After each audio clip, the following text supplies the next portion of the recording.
As I was reflecting upon Psalm 119 today, starting to study through Psalm 119, it refers to our relationship with God through His Word, through the Bible. And so one question I asked is, how should we respond to God's Word? And one way we should respond to God's Word is by meditating and therefore learning and not forgetting God's Word. And here in Psalm 119, we're going to see verses 23, verse 61, and verse 78. I want to encourage us personally. Even though sometimes people, maybe wicked people, maybe even people that we know and love, they may go against us personally. And they may go against us based on some type of falsehood, or maybe it's some type of truth, but it's a bent truth.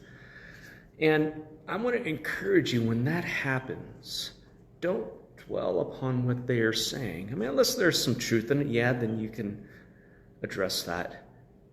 But instead, I want to encourage you, meditate and dwell upon what is actually true. The psalmist said this in Psalm 119, verse 23, "Even though princes sit plotting against me, your servant, that is me, will meditate on your statutes." And then he said this in verse 61, "Though the cords of the wicked ensnare me, I do not forget your law." And verse 78, "Let the insolent be put to shame because they have wronged me with falsehood. As for me, I will meditate upon your precepts." And what does meditate mean? It's not this transcendental type of thing of releasing things from your mind. Rather, the word meditate is to fill your mind with God's word. It's the word hagah. Hagah, you can literally picture like a cow chewing its cud over and over and over and over again. And it's literally to say God's word out loud in a soft but yet audible way. This is found in the book of Joshua chapter 1, verse 8, as Joshua was going to lead the Israelites into the promised land. And as his successor, he was a successor of Moses, and as Moses had passed away, and he was given this big responsibility, and as you know, he was going to be going against the enemies of Israel, and therefore the enemies of God.